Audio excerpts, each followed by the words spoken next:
Welcome to The Explainer. Today, we're diving into legacy logic, the architecture of digital dependency.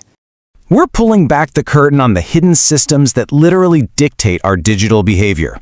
It's a fascinating and, well, kind of unsettling journey into how the modern world operates right under our noses.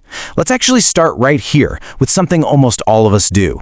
You wake up, the room is still dark, and you reach for your phone before your eyes even fully open. It's a completely automatic reflex, right? But here's the wild thing we need to recognize. You aren't grabbing that glowing screen out of a genuine immediate need. You're reaching for it because over time, your brain has been methodically trained to want it. Okay, let's dive into this. When we talk about this automatic morning reflex, we have to look at the clinical reality behind it. We're talking about digital addiction. And this isn't your traditional substance or drug addiction. It's a psychological dependence that has been deliberately engineered by modern platforms. It's built directly into the fabric of the apps and websites we use every single day. We're kind of peeling back the first layer of the onion here to see that this behavior isn't a personal failing at all. It's a designed outcome. And that brings us to this incredibly weighty realization. Human attention can be programmed. Let that sink in for a second. The modern technological system, the actual architects behind your favorite platforms, discovered this immensely powerful truth years ago. Once they realized that our focus, our time, and our mental energy could actually be programmed just like computer code, they didn't just sit on that information. No, they immediately set to work. They didn't just passively put content out there and cross their fingers hoping you'd look at it. Instead, they began engineering behavior. They built an entire architecture, an ecosystem of design choices specifically intended to manipulate and guide your attention. It's like a highly sophisticated maze where every single turn, every color, and every sound is meticulously planned to keep you moving exactly where the designers want you to go. So what exactly are the tools they use in this maze? Well, you interact with them every single day. First, notifications. These aren't just helpful little reminders. They are exploding bubbles of urgency that demand your immediate focus. Let's be honest, trying to ignore a bright red notification badge is a lot like trying to ignore an itch right in the middle of your back. Then, infinite scrolling. The endless downward feed that completely removes natural stopping cues, so you never have to make the conscious choice to keep going. You just do. And finally, short videos. These feature rapid, dopamine-style edits that deliver constant, quick-hit stimulation. Every single one of these features is intentionally designed as a weapon to capture your attention. And this brilliantly illustrates exactly how the pipeline works. Step 1, keep the brain constantly stimulated with those notifications and short videos. Step 2, ensure that constant stimulation creates a biological dependence. Your brain literally starts needing that quick hit. And step 3, turn that dependence directly into profit. It is a seamless, ruthlessly efficient pipeline connecting your brain's dopamine spikes straight to corporate wealth. It's an incredible, albeit slightly terrifying, business model. But what is the really scary part of all this? The scary part is how your brain slowly, physically adapts to this cycle. It really creeps up on you. In stage 1, silence simply starts to feel uncomfortable. You can't just sit quietly anymore without reaching for a screen. In stage 2, deep focus becomes increasingly harder because your brain is expecting a rapid context switch every few seconds.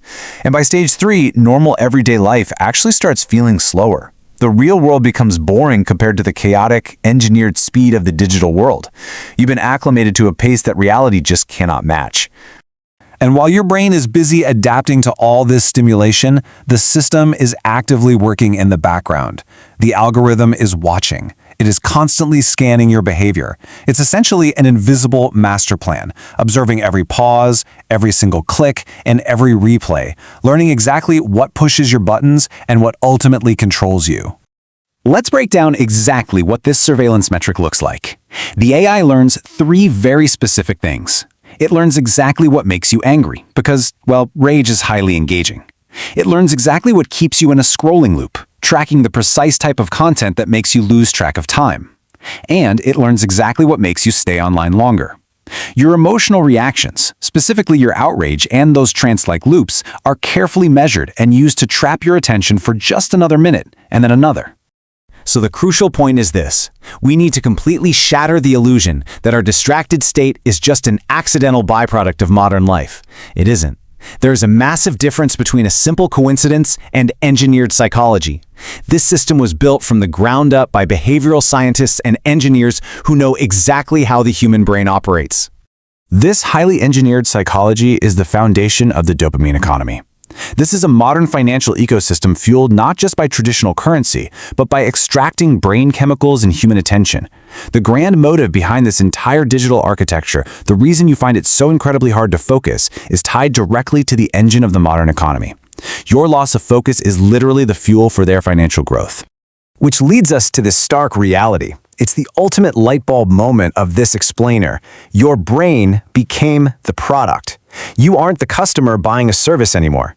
Your attention, your dopamine, your biological dependence, that is what is being packaged, sold, and traded by these platforms.